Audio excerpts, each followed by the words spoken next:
Before we start this week's podcast, I'd just like to say a quick thank you to our sponsor, Money Farm. Now, for those of you who don't know, Money Farm are one of the biggest digital wealth managers in the UK and Europe. They not only have a stocks and shares ISA, but they now have a pension which they can run for you.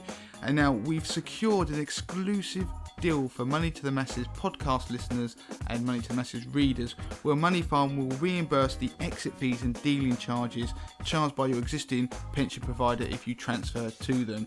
You can find out our view on Money Farm by going onto the moneytothemasses.com website and searching for Money Farm Pension Review, where you'll also find all the T's and C's.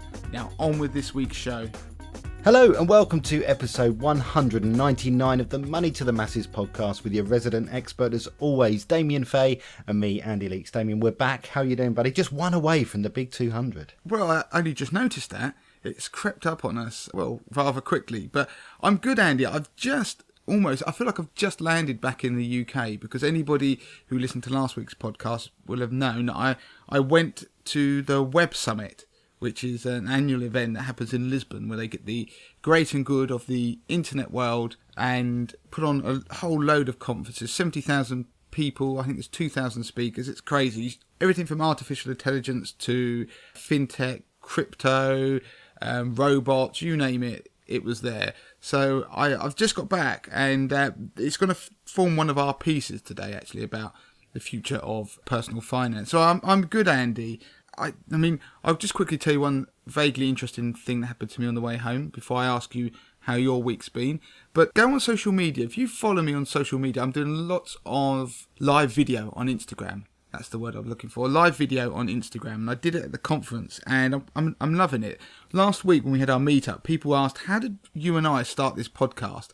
And do you remember when we said, Andy, we actually, remembering how we did it, we just thought, we're going to do it, see if anybody listens. We didn't overthink it. And if you watch the videos, I'm doing the same there. But I'm going to start doing them back in the UK, talking about money. But I've been doing live video, and I did a lot on Instagram. And if you've been on our Instagram feed, you would have seen me joking about the face recognition technology on the way home, because Justin, my twin brother, came on to the conference as well. He is behind the scenes on Money to the Masses.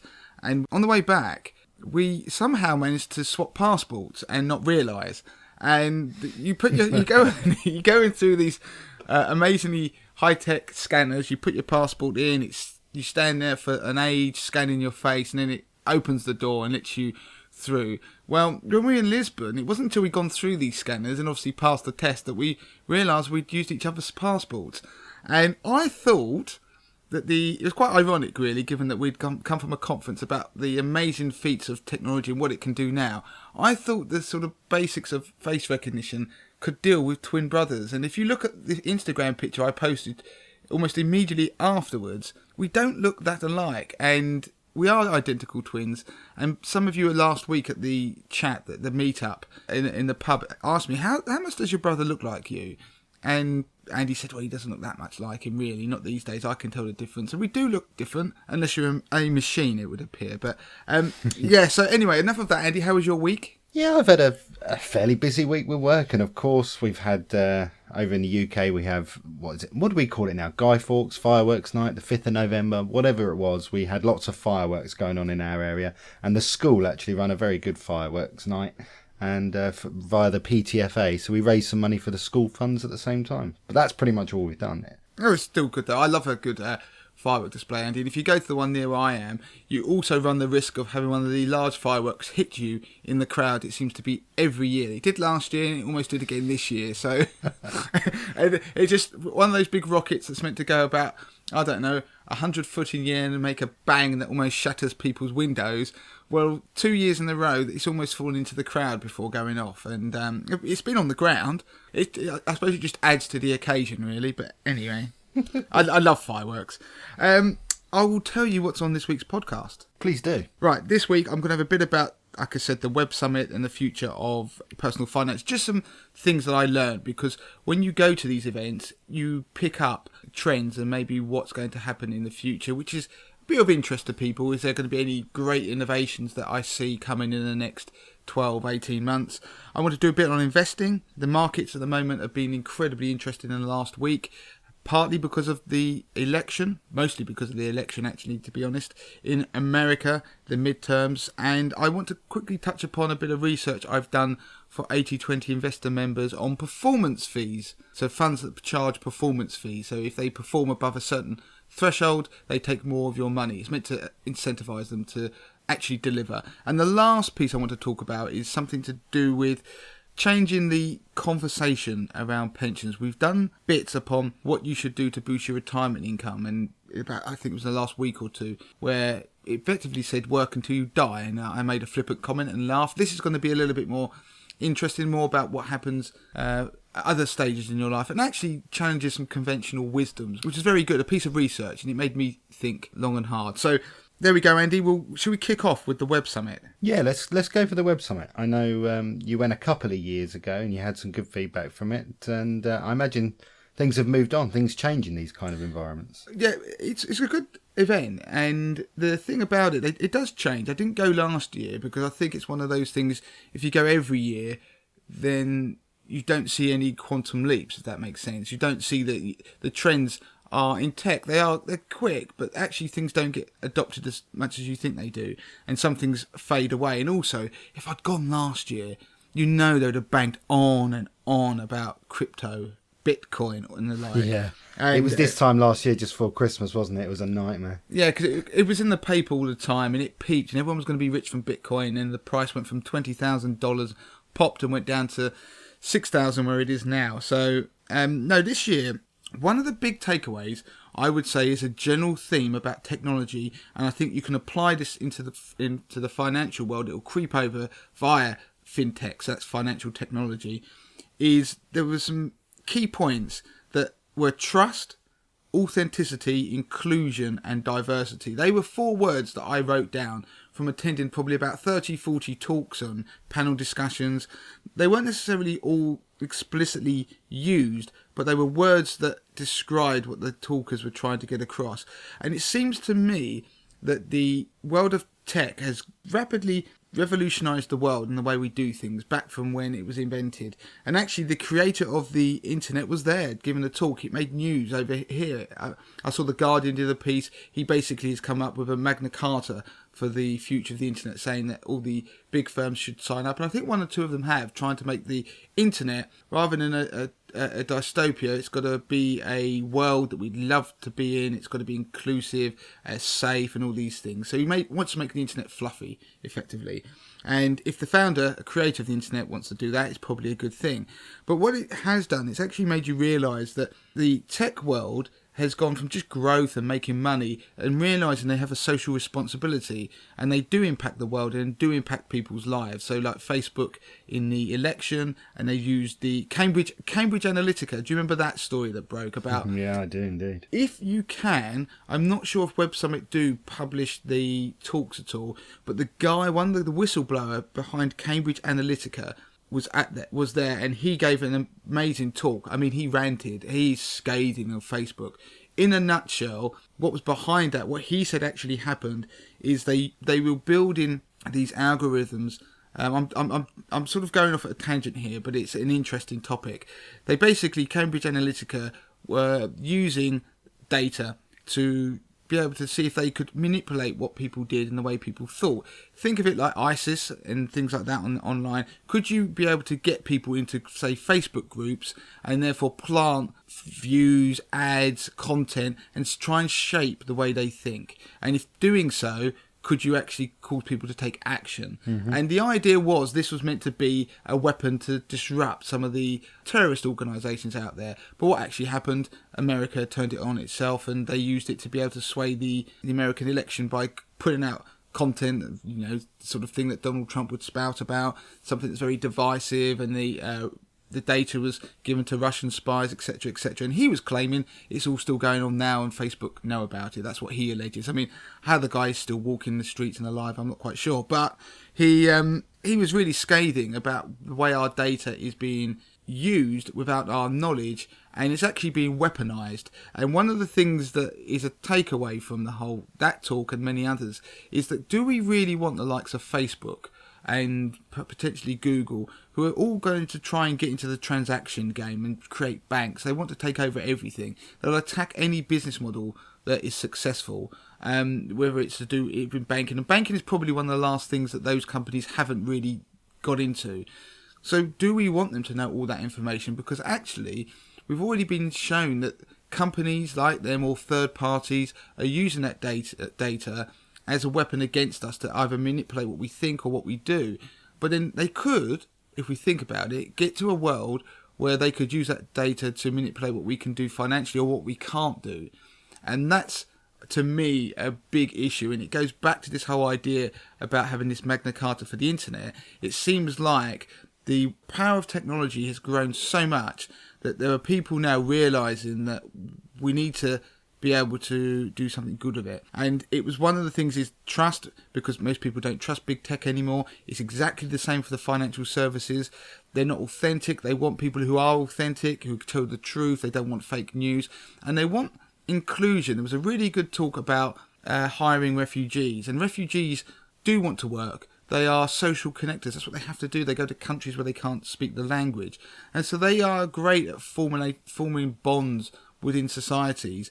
But don't forget, they actually want to work. They're not waiting for a job. So they're great entrepreneurs as well. So it was making people realise that the world needs to be inclusive. And it was a great term that one of the people used in the talk was saying about there are going to be however many refugees, about 1 billion I think it was, probably due to climate change and stuff like that, as well as wars and social and economic factors, by I think 2050. But one of the things you're going to have as well, you could have technology refugees. So people who aren't online, people who can't get access to the internet, because half the world is online, half the world isn't. And equally, you could have financial refugees, people who aren't being included in mainstream finance, whether that's credit or there was a piece of a separate newspaper story about today I saw, which seems to join all this up quite nicely. There were 6 million people in the UK who are effectively excluded from mainstream finance because they don't have credit, for example. They may have retired or never taken out credit cards or choose to live in a way that isn't basically on debt and in a gorging themselves on sort of spending money and certain things. They may be quite prudent, but it doesn't mean that you have to have poor debt. You can be prudent and not be able to get credit and etc. So that actually excludes you from certain parts of society. So the big takeaway is there's a shift towards that, which can only be a good thing. Starling Bank, which is one of the app-only banks, we've talked about it on the podcast. They were there doing a talk, their CEO, and they were on a panel discussion about the future. And it was great to hear that all these wonderful things that they may be doing, but I didn't get the sense there were any great revolutions on their way in the world of finance. There are a lot of people who are doing startups that are trying to create B2B, so business to business solutions to make banks work more efficiently or something like that in the background. There weren't that many that were B2C, that were going direct to consumers. There was a company about to launch a competitor to Yolt. So Yolt, Y-O-L-T, you know, the app that allows you to manage your finances and actually analyse your statements, etc., to see how you spend your money. But that actually had this new app will allow you to cancel and switch deals within it. So Yolt has elements of that, but this app was going to take it one stage further. So that'd be interesting to see what happens with that. And if it is successful when it launches, I'll inevitably talk about it. But one of the things that Sterling mentioned and the panelists on that talk is that in the world of finance, it's always been historically the biggest would always gobble up the smallest. So like dinosaurs, the sort of big banks, and that will destroy the small ones. But in the world of tech, they believe that we're moving to a world where we're going to get the slowest they're being gobbled up by the fastest. It's going to be slightly flipped on its head, this evolutionary cycle. So people who are very nimble, and of course they'd say that they're a nimble app-only bank, will end up destroying some of the big, slow high street banks.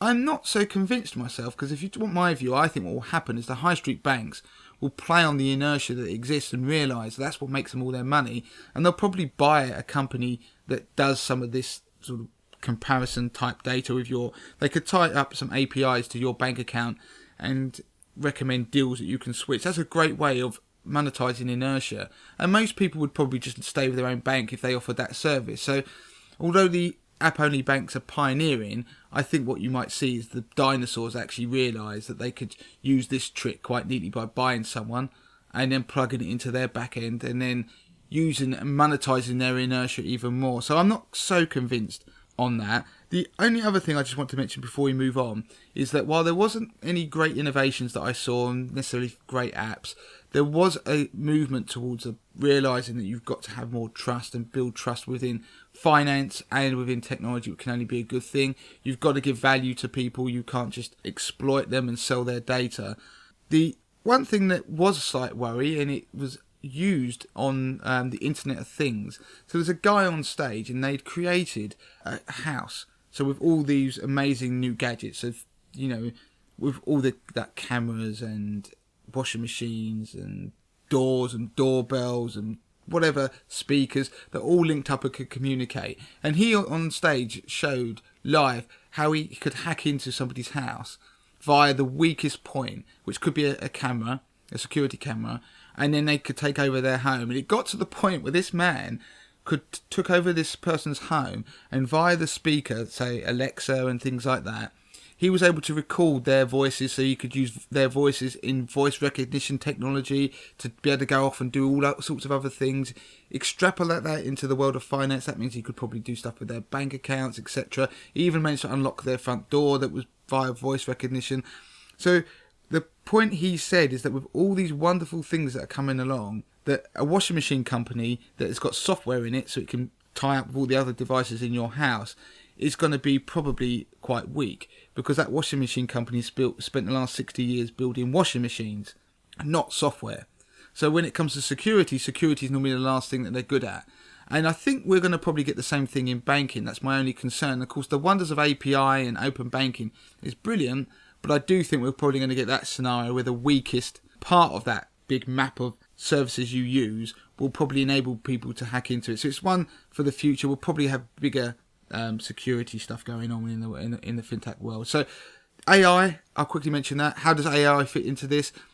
Artificial intelligence, for far as I can see, is slightly oversold in what it can do, what it will do in the near future. It's used a lot in machine learning, but again for B2B, to allow banks to analyse masses of data and interpret that about what their customers might do.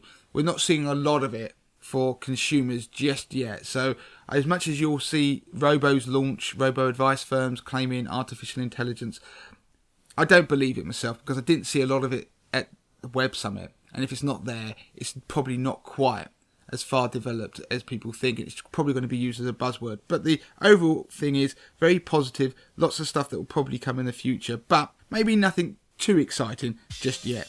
Before we move on, Andy, I just wanted to quickly mention 80/20 Investor. Now, 80/20 Investor is my DIY investment service. Do go and check it out. I empower and teach people how to invest their own money. The service provides data-driven fund tables. The data is driven by my own unique 80/20 Investor algorithm, which I created.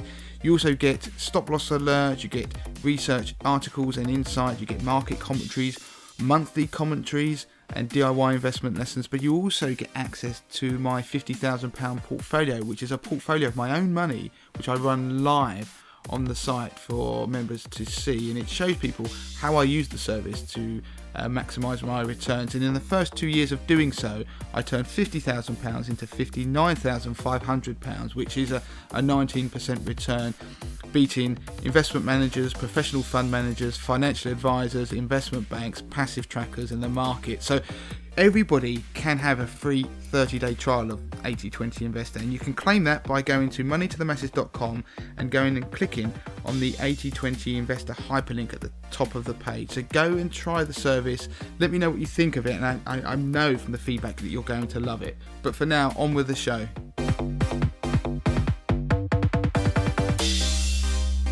Okay then, Damien, so our investing piece this week, what have we got? It was a bit of a split one, actually. I wanted to just touch upon two things. The first one is the market. Now, I'm recording this, and I don't know what the end of play of the market has been in America yet on Friday. So I haven't looked to see how the market is closed. But it's been an interesting week if you had a glance at the stock market app in your phone this week, as I said to do when we chatted last week, you'll have noticed it bounced pretty strongly higher.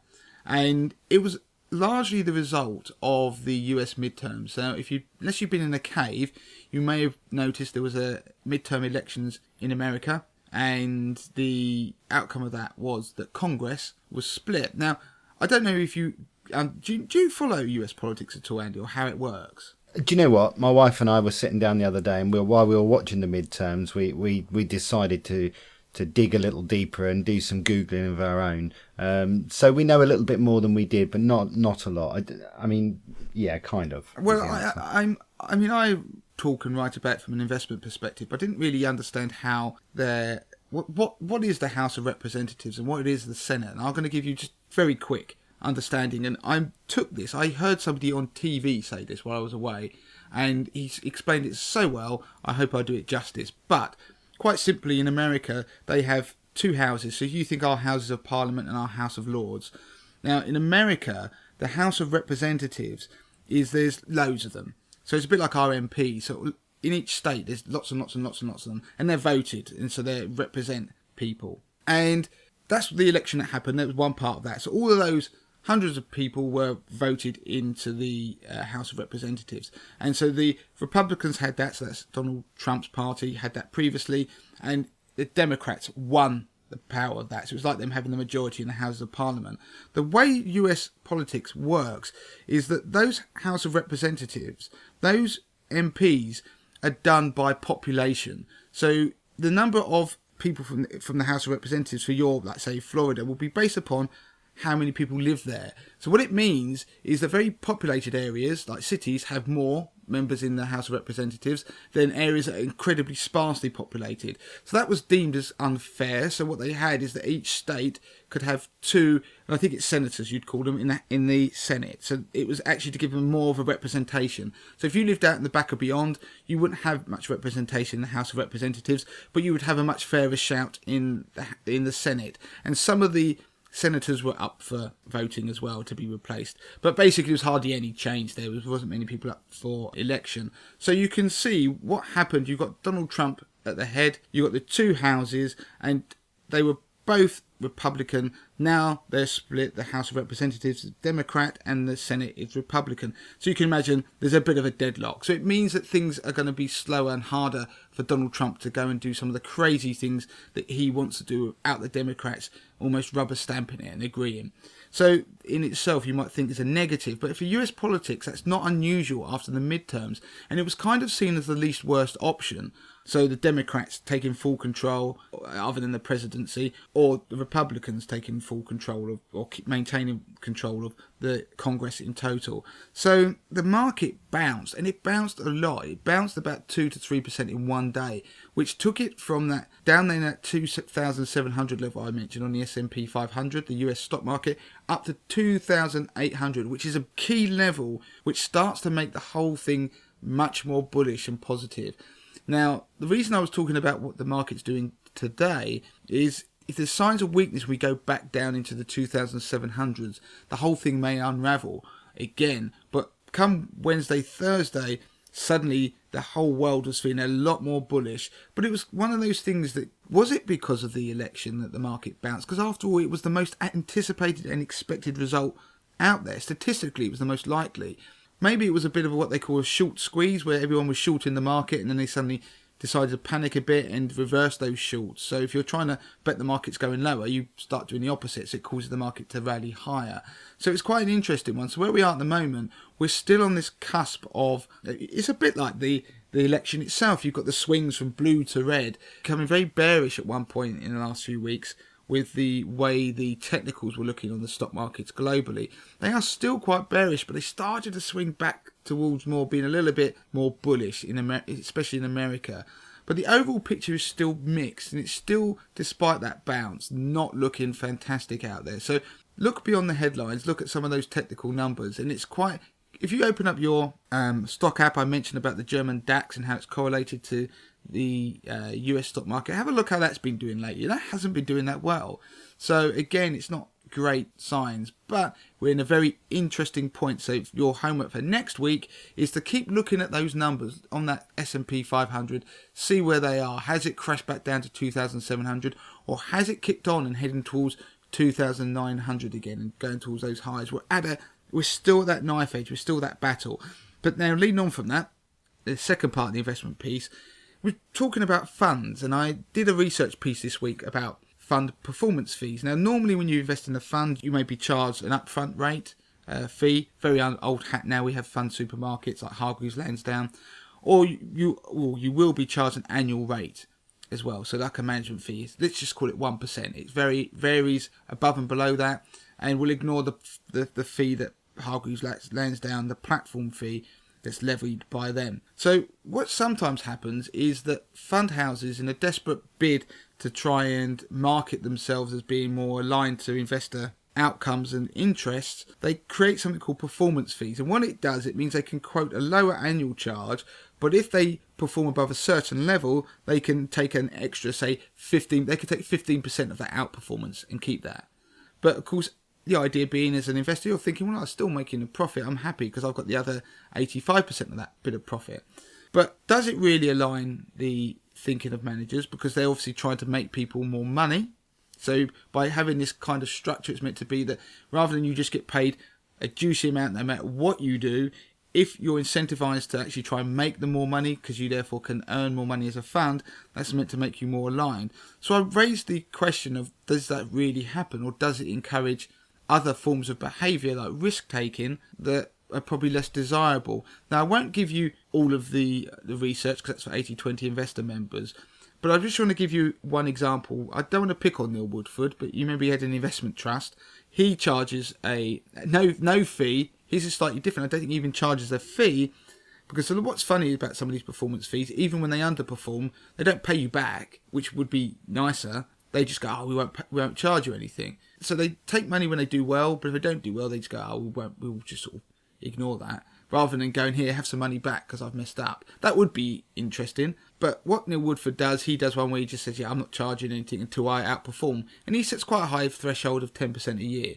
Given that he's down about 11-12%, I think, the last time I looked, since he launched, he's probably not making a lot of money in terms of fees.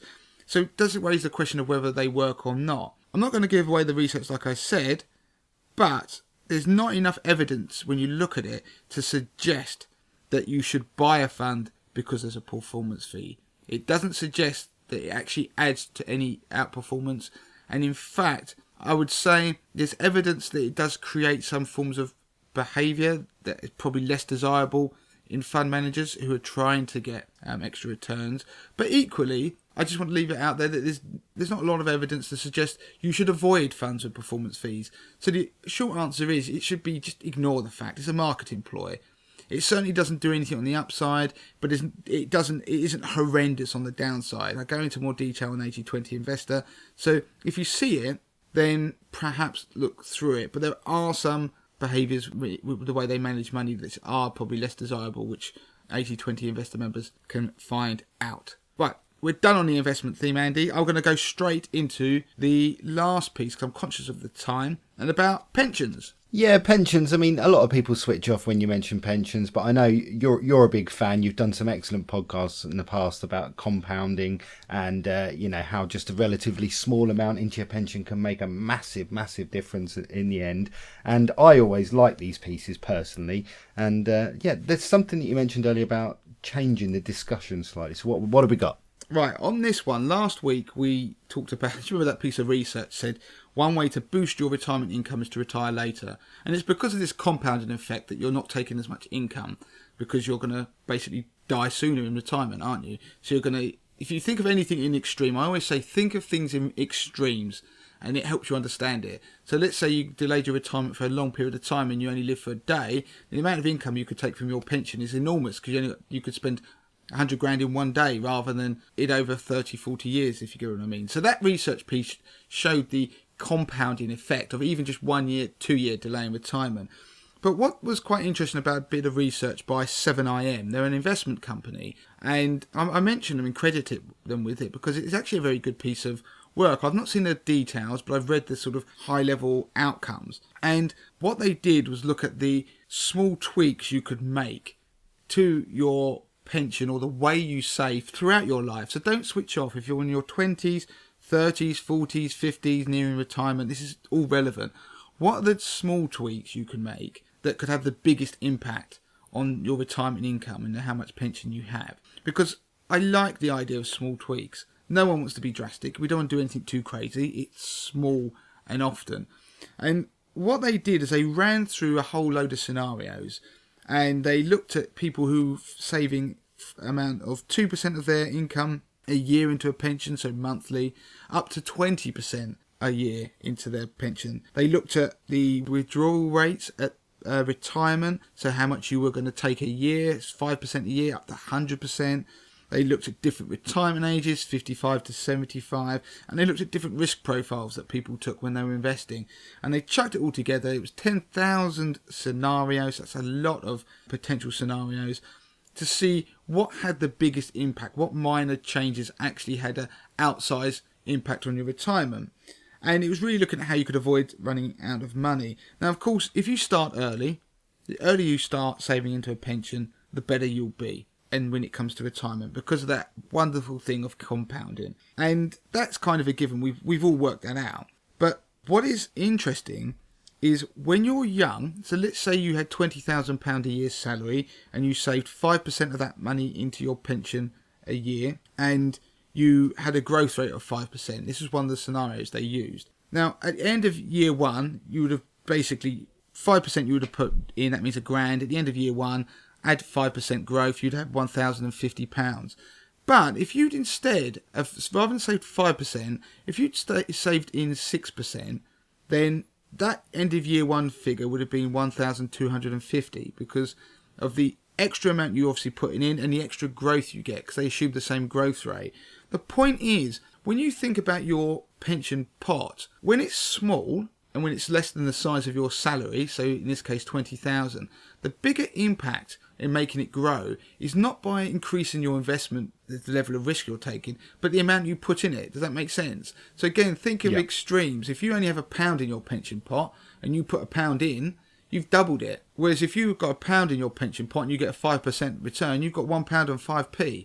So what it means is, if you're listening to this podcast, the takeaway, if you're young, one of the biggest impacts you're going to have on the size of your pension pot for quite some time, and if you eventually get to retirement at this point, is to pay in more. Taking more risk won't really do anything at this stage. The only point, when you take more risk and you maybe get more return, you need a bigger pot, because then that 5%, 6%, 7% of a larger number is a large number. As opposed to sort of use the phrase, so I often used to hear, I think my dad used to say it to me, 2/5 of F all is still F all. So when you get to your 30s, this is where it gets interesting. Because if you've been paying a certain amount in a month, let's say that 5% being steady, and you've got that £25,000 a year salary, you will get to a point where your pension pot will be £20,000. So your pension pot will match your annual salary. So if you think about it, now, if you managed to dial up your investment risk slightly and you got a better return every year, so you got 6% rather than 5%, then suddenly that is a bigger amount than the 5% contribution you're putting in. And am I making sense? You are indeed, yeah. So as you go through life, now hang on to this, because this is starting to make some people feel a bit uncomfortable. Because as you get towards your 50s, your 40s and your 50s, your pension pot could be 2-3 times your salary if you've been saving in regularly. So let's just use a round number to make it easy for everyone. £100,000 is now in your pension pot. If you are saving in still that kind of... the one flaw of the research is it assumes your salary isn't growing at that greater rate, because people's salary can jump.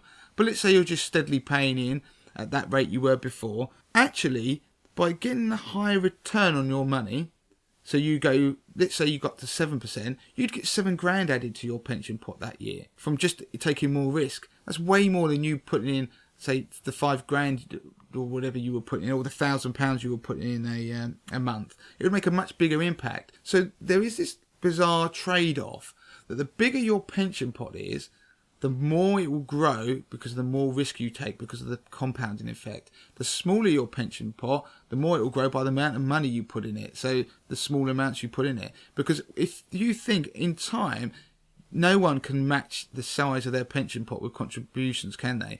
If you've got £100,000 pension pot, most people, you can't even put in £100,000 a year because of the tax limits. So what it really does, it starts to throw into question the merits of lifestyling. So when you buy these investment products, they're automatically, as you get older, they start to take you out of risky investments like equities and put you into lower risk ones like bonds. Because actually, investment risk, taking more and getting a greater return, will increase your pension pot much more quickly by the wonders of compounding because your pot is so much bigger. So dialing it down is probably counterintuitive. Then obviously that comes with a caveat, because you sit there and think, well, this is great. I take more risk now, don't I, when I get older? Of course, when you take more risk, you've got more chance of your pot falling 10% as well. So it's not a guarantee. But it does also call into question that most conventional ideas of lifestyling and about the way you manage risk are based upon things that happened before pension freedoms existed. So pension freedoms, in simple terms, allow you to raise your pension, take as much as you want out of it. And actually, more importantly, you don't have to buy an annuity anymore. Some people who listen to the podcast might realise or remember the days where you had to buy an annuity once you hit retirement. So it could be 60, 65, you were buying an annuity. So you took your money out of your pension pot, gave it to an insurance company, and they gave you 2/5 of F all, to quote my dad, and that was your income forever. You don't have to do that anymore. But what it means is, therefore, the end date, the conclusion of your growing of your pension pot can actually be later. It can be 75. And it means that you're going to be wanting to draw an income, but it does extend that ability to take risk, in theory, if you're comfortable with it, if you're not having to draw on it or rely on that pension pot.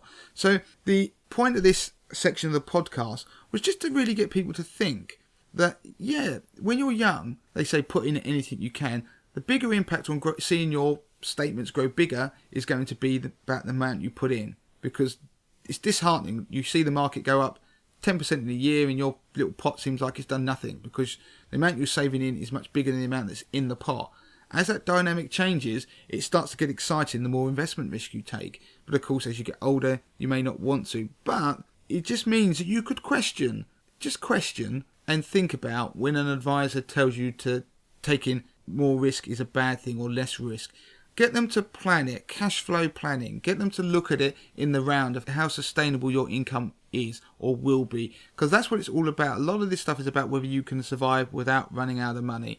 And don't just allow somebody just to use the old conventional wisdoms, although they are very valid and they're very safe, but your scenario may be different. So it doesn't hurt to think differently. So let's try and be a little bit more creative and change the conversation on pensions. There we go, Andy. I'm done. I managed to get that all in about 35 minutes, I hope. Yeah, no, brilliant stuff. Enjoyed it this week. If you would like to get in touch with Damien, please do so. He loves hearing from you, and that's via all of the social channels. The best thing to do really is get on Damien's website, note down all the ways that you can contact him, and while you're there you can look at all the other content and have a little look at 80/20 and everything else that Damien puts out. But it's at Money to the Masses, and that's Damien's Twitter handle, and that's money2 with the number 2. But also get onto Instagram. You can email Damien at moneytothemasses.com. And of course, don't forget, if you can, do please review this podcast, because it really helps us reach more people. It sends us flying up the charts, and we're noticing that we're getting lots and lots more listeners in the coming weeks, and I'm sure we will do towards Christmas and the New Year, as people flock to us to get some fascinating insights into money and saving and all that kind of stuff. Damien, I've enjoyed it. Anything else? I'll just give you a bit of an insight into my day next week. It's all very bizarre, because I was very rushed getting onto the podcast and I kept Andy waiting, but I've had to go and get my beard trimmed and my sort out some outfits, because I'm doing a photo shoot on Monday, of all things. So don't ask. Any particular reason? Can you give that yet, or is that one for another day? We can, but just in simple terms, there is Money to Masses is having a revamp, and it's happening imminently. So it's going to be before Christmas. What's going to happen? There is no two ways that you're going to be able to go to Money to the Masses without seeing me. It's the upshot of it. The powers that be, branding and everything, it's all come together. We're releasing something really exciting. Not pictures of me, I mean something that's going to help people with their finances, but it needs to be rebranded and sort of pull it all together. And it's a focal point is around me. So I've been coerced into having a photo shoot. So anyway, brilliant. That's going to be very uncomfortable. So you go on Instagram. I'm going to film bits of it. You can see me feeling awkward in a studio somewhere. I'll make sure I do. I personally am not really on Instagram, but I need to in the coming weeks because it's where it's moving, isn't it? It's where it's happening. So I'm going to get on there, and I keep missing bits and pieces of you too, so I can see your lovely face there. And anyone who doesn't know what Damien looks like and is just used to the voice, obviously head over to Instagram, and in the coming weeks you'll see him all over the website. Good stuff. Right, until next time, Damien. Brilliant. Until next time. Don't forget to claim your free copy of Damien's best-selling book, The 30-Day Money Plan. Sort your finances in just 5 minutes a day, worth $4.99. Just go to moneytothemasses.com/podcast to find out how.